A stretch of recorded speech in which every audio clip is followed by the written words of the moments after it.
Starting to pick up to.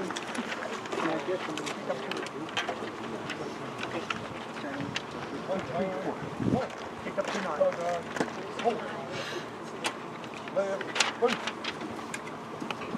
Just Yes, sir.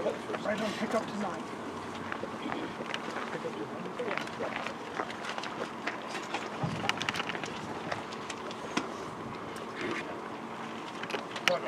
Present home.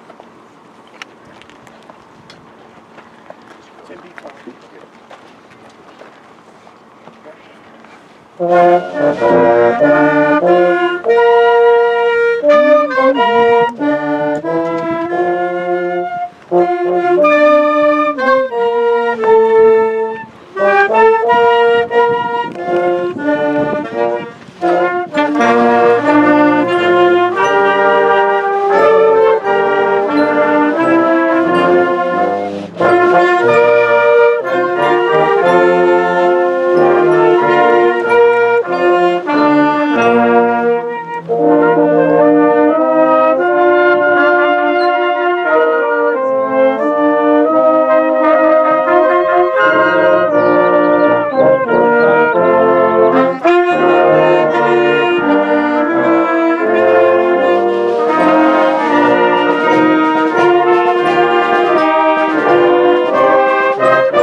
Ladies and gentlemen, I would like to invite Chaplain Karen Street for our prayer and invocation.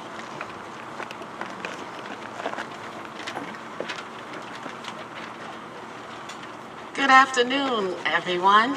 Hello. Are you warm enough? Good. That means you're alive. We're here to celebrate those that have gone before us in service. Let us bow in prayer. Dear Father God, we thank you for this opportunity to be in remembrance of those that gave their lives with the ultimate sacrifice. We thank you, dear God, that you made it possible to keep this land free, to keep this land encouraged, and to keep this land in God's hand. With an integrity and unwavering pledge, they raised their hands to take the oath to make this land safe.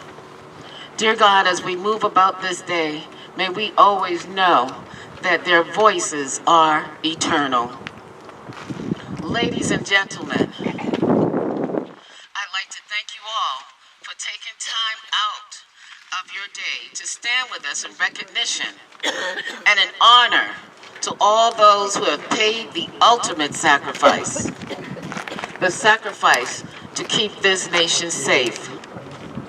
I would like to take a moment and recognize all those among us who have served or are currently serving, as well as anyone here who has lost a loved one in service.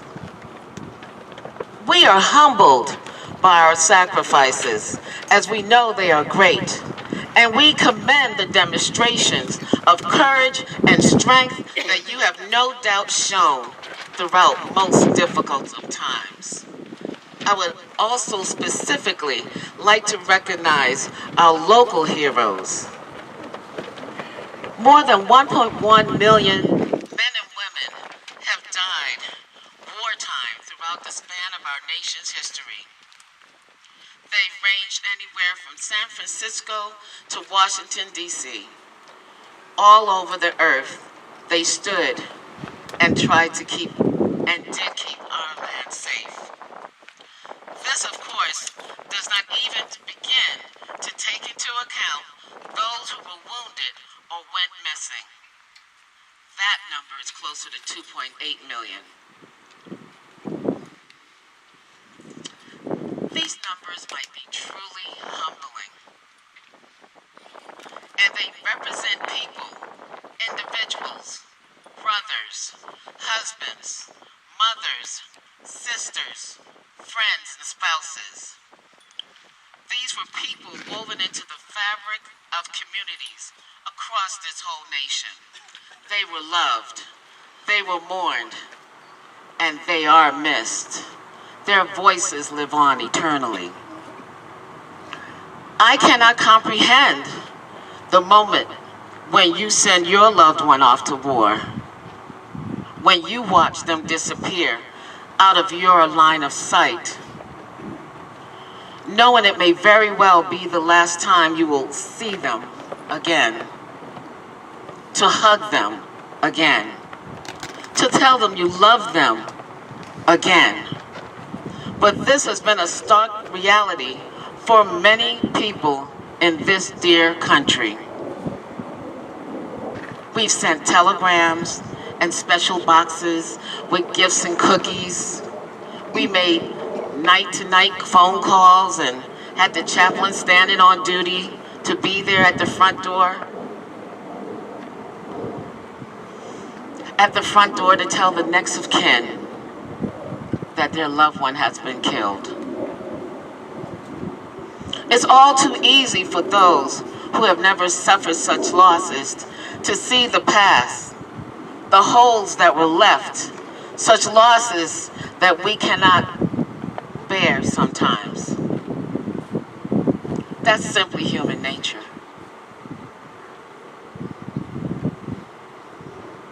The reality is, as we go forward, be encouraged to know that their stories, their voices are eternal. They're eternal within the communities, and they're eternal amongst this earth. Just as we go on each day, rising up to the rising star, let us know that we make a difference also in keeping their memories alive, keeping their memories whole, and keeping their memories in front of us. Feel free to always say their names, to never let them be forgotten, and continue to let their voices be eternal. Amen. I pledge allegiance to the flag of the United States of America and to the republic for which it stands, one nation, under God, indivisible, with liberty and justice for all. Thank you all very much. You may be seated. My name is Sarah Sather, and I am a board member of the historic Fairview Cemetery. I would like to thank all of y'all for being here. This is a very special event for us, mainly because it's not only remembering those who have passed in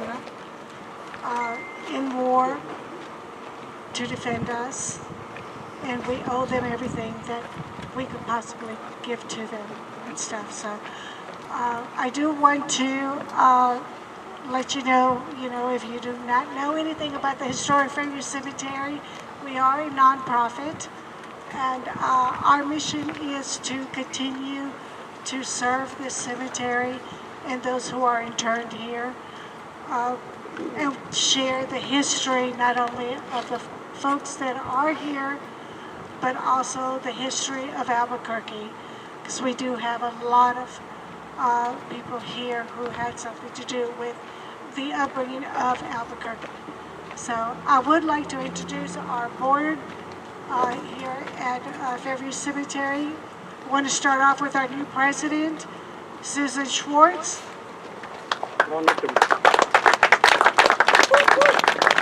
Thank everyone for coming and for the band, for the wonderful music and the military. My grandfather was killed just before the war was over, World War II, in Florence, Italy. They were never able to bring his body back. I have cousins and my brother who are vets, Vietnam too. So I want to thank everyone here. It means a lot to me. I've been the historian here for 21 years and just now got voted in as president. And we have a wonderful board, so I thank you. I will introduce our Vice President, Lori Mann.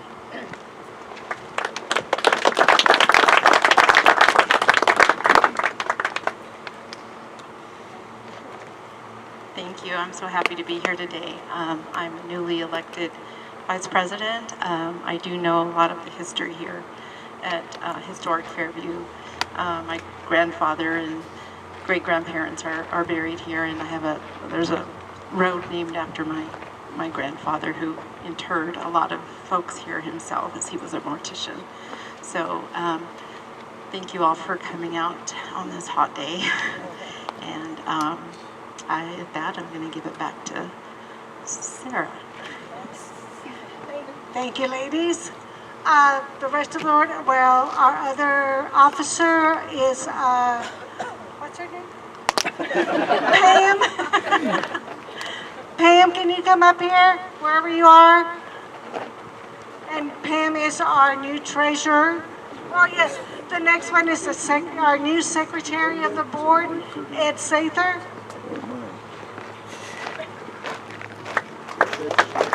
And I had promised to give him a mini skirt.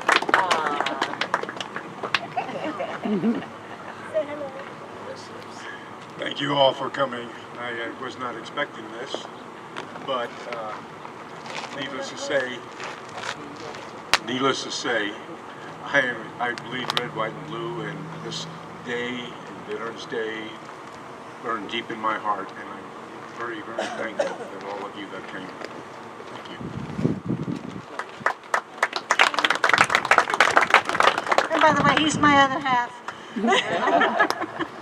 Our other board members, Gail Rubin, go behind the camera over there, and Janet Spears, where is she? There she is. She's over there somewhere. And I know we have a board member who is out of town and stuff, and her name is Lisa Roberts. Okay, so what we're wanting to do next is we're going to be doing some placing of wreaths around the Monument of the Unknown Dead. So if you will bear with us. And the band will be playing Amazing Grace. The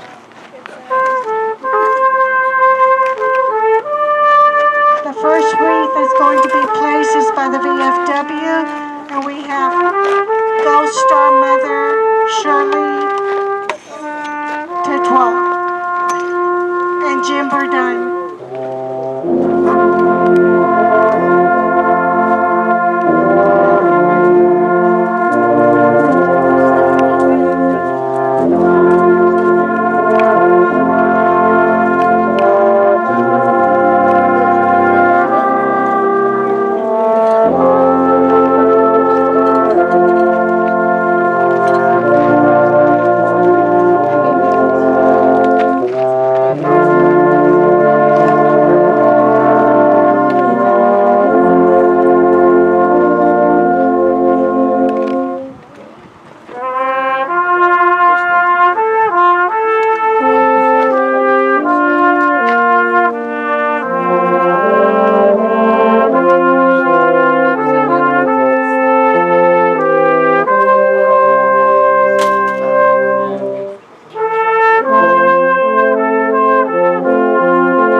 want to bring to the podium John Garcia. And if it wasn't for this man, our military sections wouldn't be looking like they are today.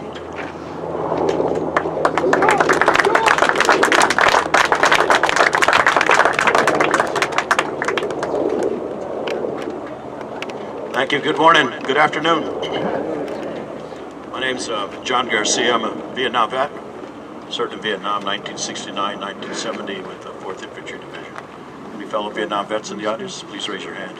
Let's give them all a round of applause and thank them for the service. I was asked to give some comments about Memorial Day specifically, and this morning I got up early and jotted down some notes, so if you don't mind, I'd like to read the notes to you. What Memorial Day is all about, particularly on these special grounds.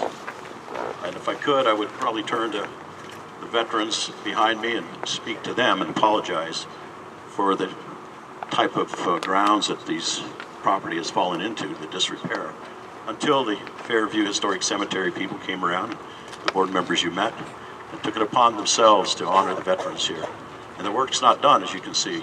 There's still a lot of veterans in the surrounding area, a lot of historic figures that contributed to the growth of Albuquerque. So the work of the Historic Fairview Cemetery board is not finished yet. So a round of applause again for this particular board.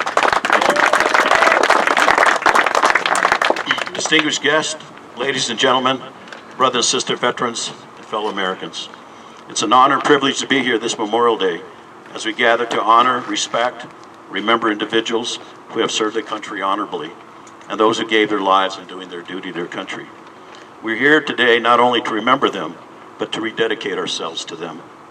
On this Memorial Day across our country, solemn ceremonies have been held. Speeches are being given, honoring those who gave their lives in service to our country, and wreaths are being laid, and taps have been played.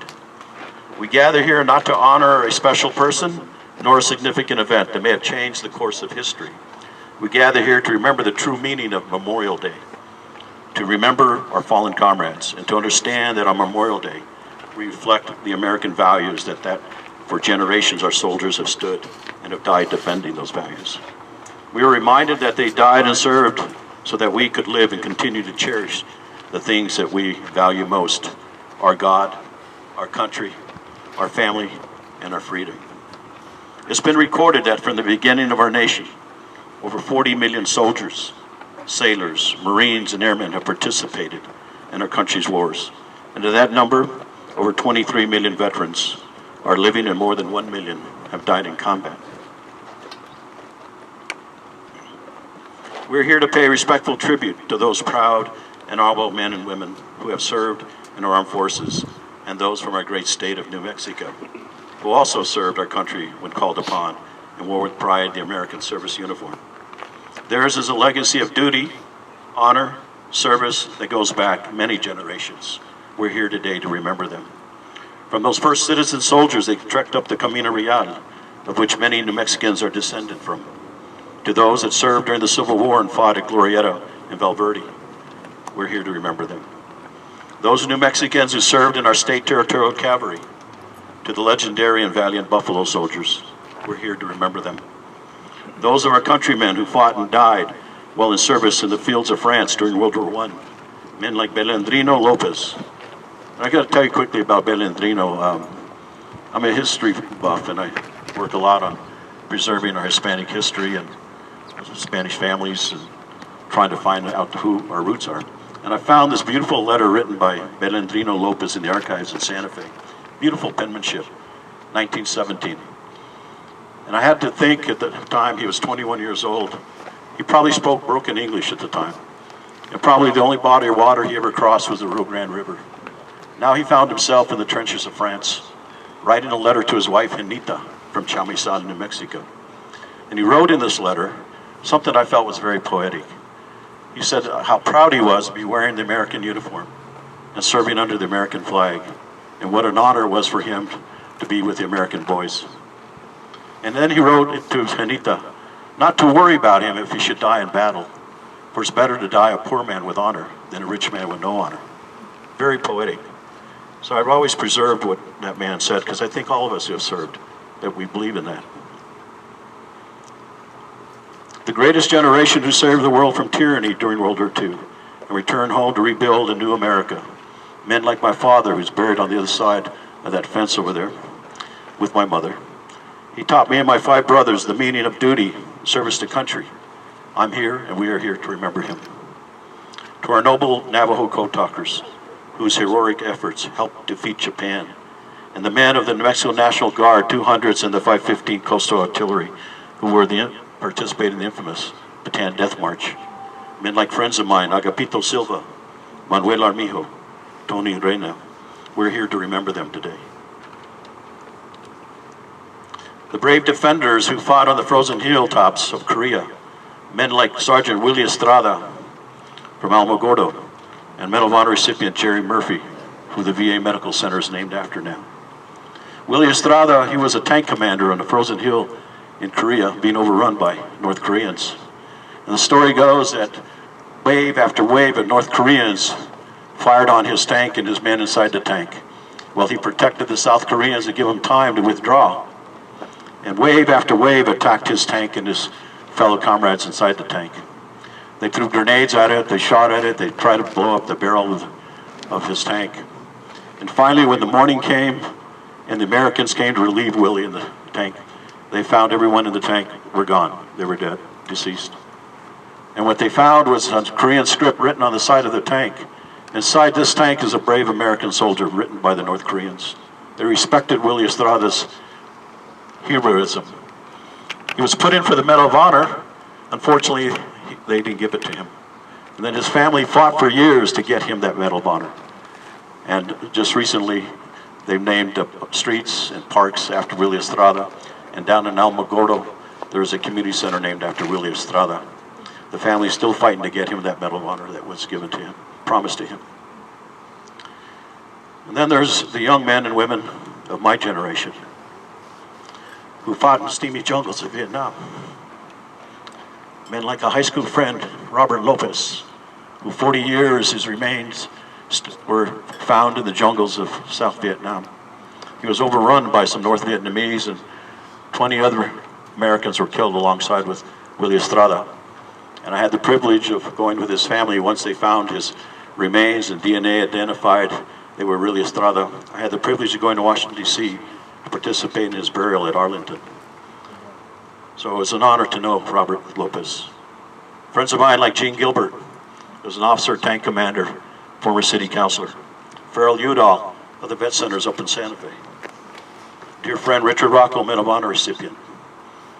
And of course, a man that I haven't recognized till today, Theodore Katmeyer. When I was in Vietnam, August 6, 1970, we were overrun by sappers. Those of you in Vietnam know what sappers were. They were VC that came under the wire unexpectedly and started blowing up our hooches and our bunkers with satchel charges. I ran to where Theodore Katmeyer was, and I found him laying there with 3 rounds in his chest, and he died on my lap. I didn't know who he was. And of all the things that happened to me in Vietnam, that was one gentleman, one episode of my life that I could not get out of my head. And it took me 43 years to find out who was this guy. He was brand new in my company, and I didn't take time to know him. He didn't take time to know me. He was probably scared, I know that. 43 years I searched for him. And I finally went to the Vietnam Veteran Memorial Office and asked if they could identify men or women that died on a certain day in Vietnam. Jan Scruggs says, yes, we can. They pulled up August 6th and they had 12 names come up. We eliminated the Air Force, we eliminated the Marine Corps, the Navy, came up with 3 names. All I knew about this young man was that he was from California. I knew that he was the only son of a family. That's all I knew about him. So we dug and did more research, and we finally found an article that's written to the 4th Infantry Division about an episode that happened in Vietnam in August 6, 1970, where a unit was overrun by sappers. That was my unit. And we were able to identify the name of that individual that died. His name was Theodore Katmeyer. I walked 4 miles to the Vietnam Vet Wall. touch his name and to remember him. And every Memorial Day, I remember Theodore Kapmeyer. I'm asking all of you to remember those men and women that are from your family, men and women that are buried here, to remember them. Then, of course, there's a new generation of young men and women who have served and fought in the Persian Gulf to the Desert Storm, the war on terrorism in Afghanistan and Iraq. We are here to remember them. We New Mexicans have a rich military legacy, unlike any other state in the whole Union throughout the country. We have a lot to be proud of. It's important that on this Memorial Day we remember this legacy that has been handed to us. American historian Stephen Ambrose once wrote, "A memorial message is not just an observance of past sacrifices. It's a reminder of future generations that the torch of freedom is now theirs to carry. That patriotism, the solidarity and responsibility of war's generations cannot regulate to stone and mortar, merely to remember, but that these are values to nourish and maintain in each generation. Today, a new generation has been handed this legacy of duty and service to country. I'm certain it will be carried on with pride, distinction, and honor, and they too will remember us." I'd like to close with this poem that was written and left at the Vietnam Vet Wall in Washington, D.C. How many of you been to the wall in D.C.? It's a moving monument. It's a living memorial. I was able to participate with my wife and 75 other Vietnam veterans. We raised about $80,000 and we flew to D.C. for the national dedication of the Vietnam Vet Wall. And you would have been proud of the Mexicans that stood in the freezing rain to honor and dedicate that Vietnam Vet Wall. We Vietnam veterans raised our own money, $20 million, to build our own memorial. We gave ourselves our own parade. And then we turned the wall over to the country. I remember the day I was there, we were at the JW Hotel, and every hotel, every division was having a reunion of sort. Special forces were in our hotel on a different floor. And everybody started talking about there wasn't a flag at the Vietnam Vet Wall. So special forces guys, a special forces style, those of you who knew a lot of special forces, shimmied out on the second floor where the flags were hanging out on the hotel. And you know what they did? They bolted a flag and they lowered it down to the street below. And men in formation gathered together. In parade formation, they walked to the apex of the Vietnam Vet Wall. And they stood there holding the flagpole. And men came from throughout the country for a year and a half, rotating, taking turns holding that flag, until enough money was raised and forced Congress to build an American flag that you see there today. Vietnam vets had to do that. We didn't have the welcome home that many vets had. We made sure that our sons and daughters and granddaughters had the welcome home that we never got. We made sure they got education, housing, employment. Because like you, we all raised our right hand to defend the Constitution of this country. And I believe if a man or woman raises the right hand to defend the Constitution of this country against foreign and domestic enemies, that when they come home after serving the front lines, they should be on the front lines for jobs, education, housing, employment, all things they have fought to defend. I hope you all support that. So this is the poem that was left there at the Vietnam Vet Wall. As you know, a lot of people left things there. I left a poem to Theodore Kapmeyer saying, "I'll never forget him." I said, "I didn't know you then, but I know you now, and I'll never forget you." This is the poem that I want to share with you. We were young, and we have died. Remember us. We've done what we could, but until it's finished, it's not done. We have given our lives, but until it's finished, no one can know what our lives gave. Our death are not ours. They are yours. They will mean what you make them mean. Whether our lives and our deaths were for peace and for a new hope, or for nothing, we cannot say. It is you who must say this. We leave your deaths, give them meaning. We were young, we have died, remember us. So on this Memorial Day, thank you for caring and remembering. Bless all who have served our country, and bless those who love them. Bless our nation's veterans, and bless their families. God bless each of you here today, because God truly has blessed America. Thank you. God bless.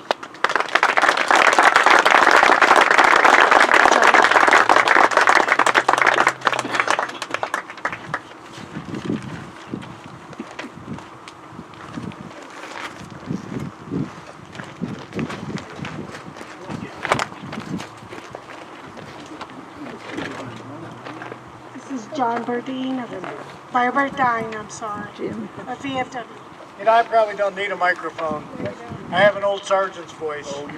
But it's my honor to introduce our incoming state commander. But before I do that, I want to have all my post members stand up. I'm a commander of a small post here in Albuquerque, and we work here once every month. And everybody that's a member of my post, please stand up.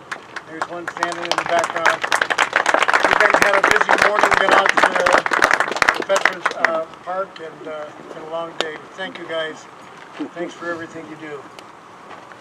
I want to introduce Brian Rayback, and I've been calling him Kevin all the time. I don't know why, but anyway, that's our incoming commander is Kevin. Brian Rayback is from Las Cruces, New Mexico. Brian, how long you been in the VFW? 12 years. 12 years.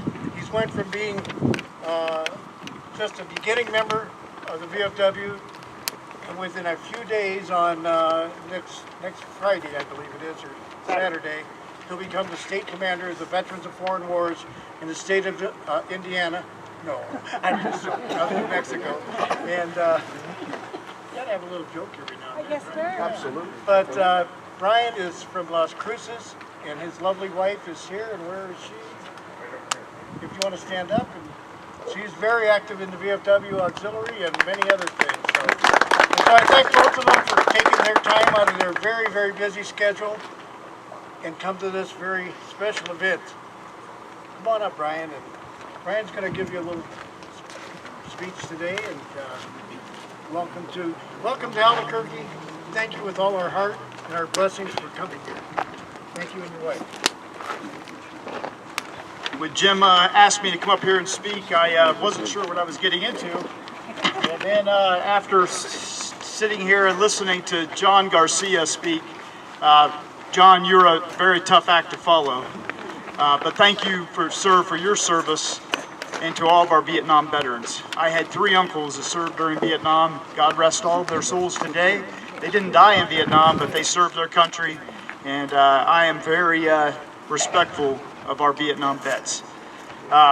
If you would just bear with me, I've got a few words here to read on behalf of the Veterans of Foreign Wars. We are the largest combat veteran organization in the world. With our auxiliary together, we're 1.5 million members of combat veterans and our families. And so welcome to all of our distinguished guests, veterans that are here. Thank you for your service, and especially for our families. We have at least a few Blue Star mothers in the audience, but especially one Gold Star mother who is here with us today, Shirley Tetrault. I was at the memorial this morning over at the Veterans Memorial over off of Gibson in Louisiana. And I tell you, that was a spectacular ceremony this morning. And our hats off to the Dukes of Albuquerque. What an amazing band. Thank you. Give them a big round of applause.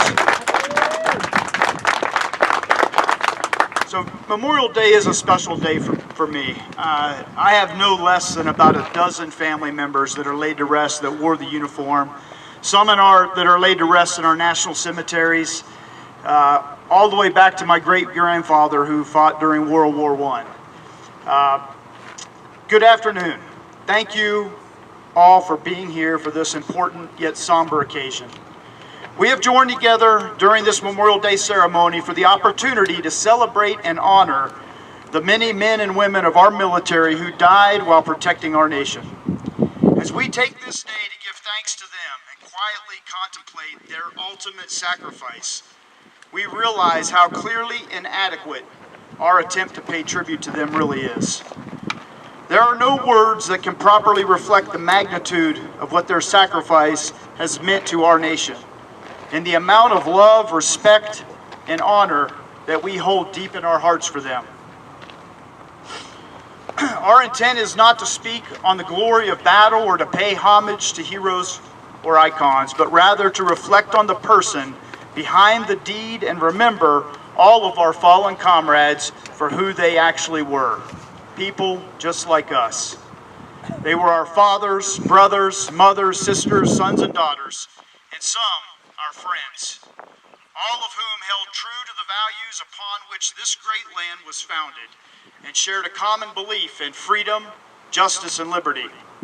It is our duty to remember their sacrifice and keep their memory alive. We must remember and reflect on the lives they left behind, the next door neighbors or the kids who lived down the street whose loved one paid the ultimate sacrifice. It is a fact in life that freedom is not free. Throughout our nation's history, there has been a heavy cost involved in preserving our way of life. As a nation, we have shouldered the cost, and for the many generations of men and women who fought and died for our freedom's sake, it came not as a burden, but as a duty. Regretfully, the sacrifices of our brothers and sisters in arms are sometimes forgotten or disregarded, especially by those who have gained the most from it. History has proven that the heavy fist of tyranny and terror still tries to shackle many countries that are enjoying relatively recent freedom and democracy, if not for those we honor today. As proud Americans, we do their sacrifice a disservice if we fail to encourage those who take so much for granted to consider what alternatives would be available to them if not for the selfless sacrifice of so many of our comrades. Today, as we honor patriots of the past, we are mindful that the last 2 decades have brought forward a new generation of patriots who have been put to the test in the war against terrorism.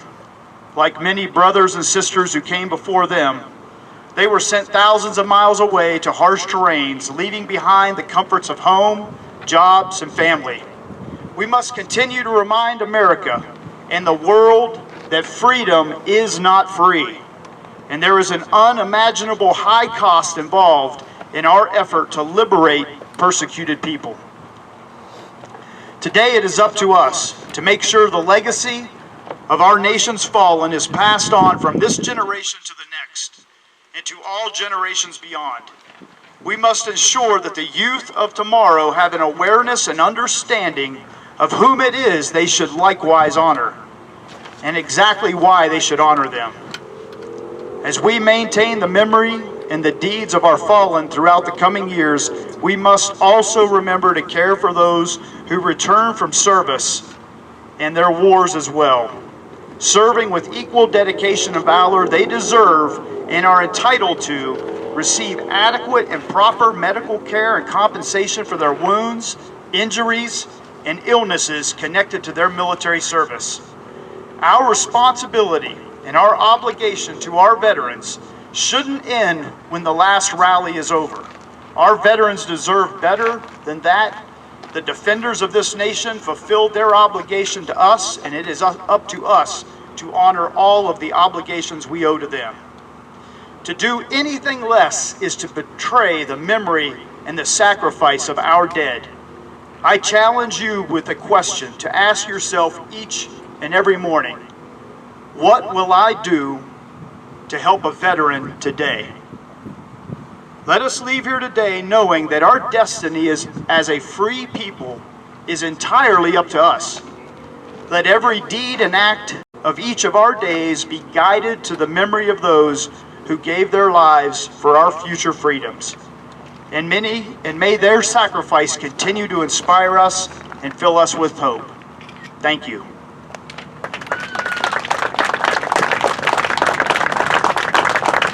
Thank you so much. I would like to introduce Yvonne Harrison of the American Legion.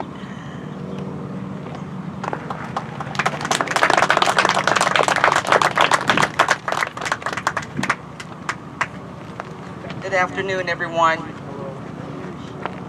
Right now, it's my pleasure. I'm going to introduce our department commander, Mr. Robert Rodriguez. He's been a member of the American Legion for over 28 years. He's a former Marine. Yes, I had to mention that. But really a really good man for us, for our Legion. He's done a lot. This is his second term as the commander. So without further ado, I give you Commander of American Legion, Mr. Robert Rodriguez.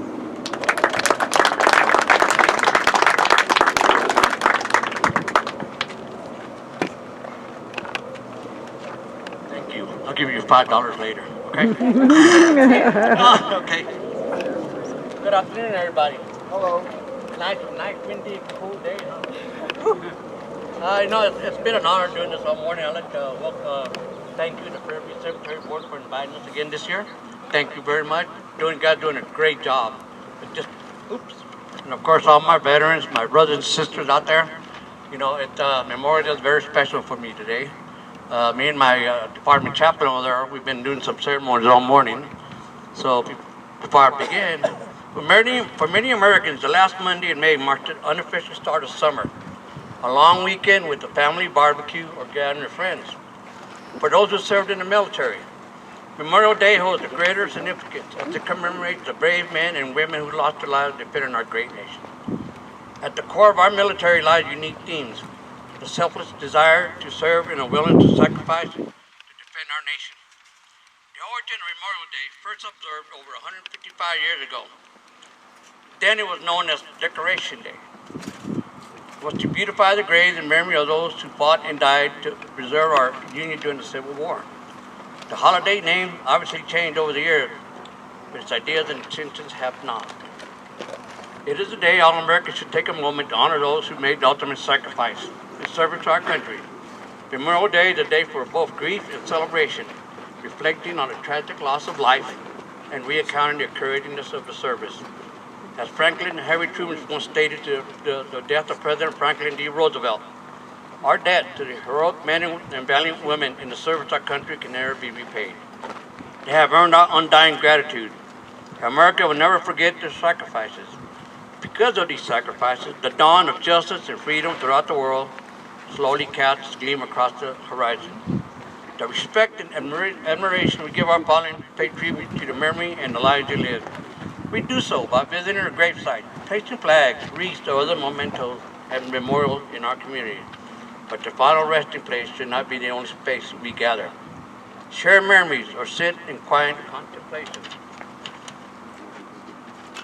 To truly honor their lives, we must share their stories with others and ensure their memories live on even though they are gone. No matter where the battlefield was, whether in the mountains of Afghanistan, deserts of Iraq or Syria, skies over Europe, islands of the Pacific, the frozen terrain of Korea, the jungles of Vietnam, or elsewhere, the stories of the fallen matter. They need to be told. By sharing their stories, we keep the memories alive and give others a glimpse of military service that aims to inspire them to create a better world, stronger nation, and kinder communities. It is up to us to use the gifts secured by those who made the ultimate sacrifice, to do as much good as possible and honor a debt that can never be repaid. On Memorial Day, we reflect and share the experience of our fallen loved ones. But tomorrow and in the days that follow, we must act. Let's carry the sacrifice with us in our heart and strive to honor their memories by being good and faithful, hopeful and strong, and committed to building a brighter future for all. Let no vandalism or avarice or neglect, no ravages of time testify to the present or to the coming generation that we have forgotten. As a people, the cost of a free and undivided republic. Duty, honor, and country. They lived for it and they died for it. As a nation, we must remind ourselves of the future they fought for and do our best to live up to those values in the days ahead. Thank you so much for giving me the honor here, and a salute to the fallen. Thank you very much.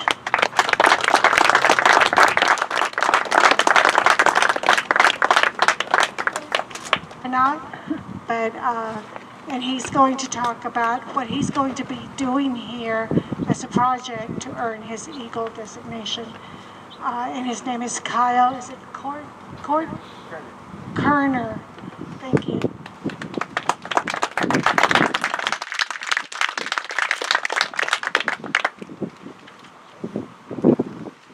Howdy. Some of you guys know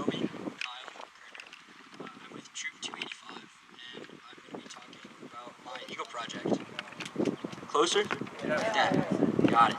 So for my Eagle project, I will be restoring 9 of the Buffalo soldiers' graves that have not already been restored. By restoring them, I'm going to be de-weeding them and then adding metal etching, something like this over here. And then I will be adding the wheat barrier on top and then putting rocks so that it looks almost identical to this. All of the 9 Buffalo soldiers' graves are going to be spread out and you'll be able to identify them really easily after I'm done. And I just want to say thank you all for serving, and it's an honor to work with you guys today.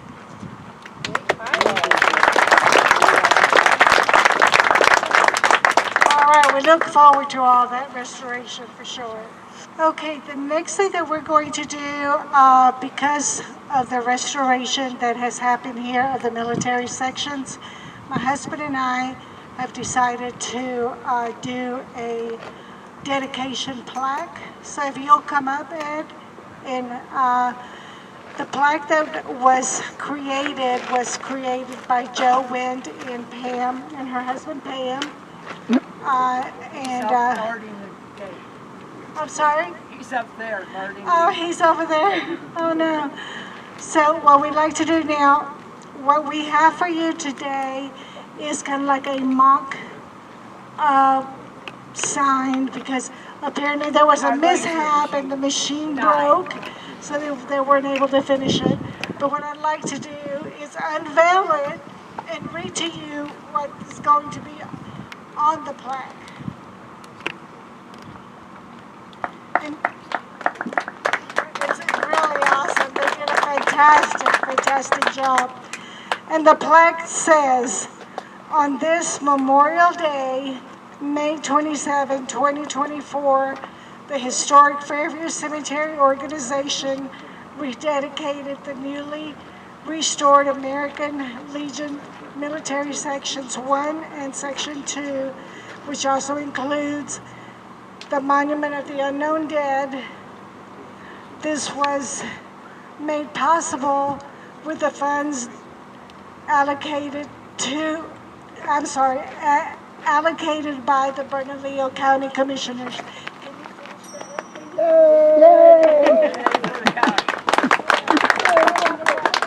was running out of breath, yes.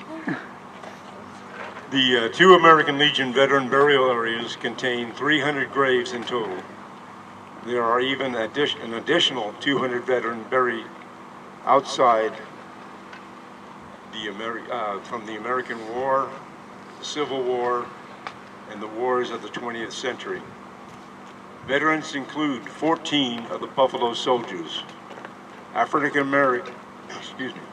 Americans who served in the U.S. Army, and 42 Spanish American War veterans. These include 17 Rough Riders who served with Colonel Theodore Roosevelt and Colonel Leonard Wood in the 1st U.S. Army Volunteer Cavalry. All veteran numbers are as of 2024. And so we will be, I'm sorry. Thank you. Okay, so once the new sign is actually completed, obviously we will be installing it. So When he gets a new laser. A new laser, okay. So we will be eventually replacing it.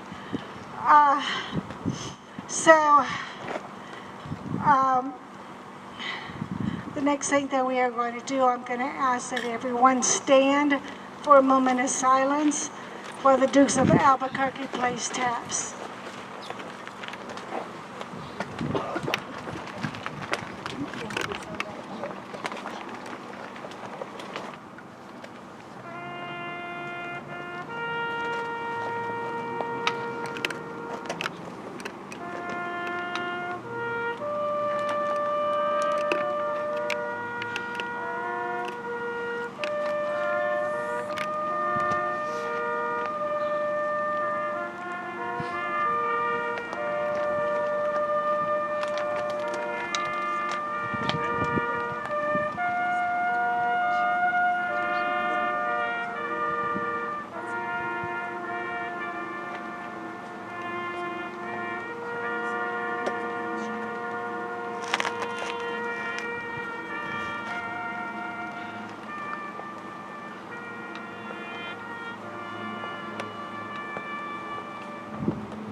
I want to thank everyone here. Sarah's got a little case of heat exhaustion, so I'm going to say thank you for coming and thank you for our veterans that have served through the years, those who have lost their lives and those who are still serving.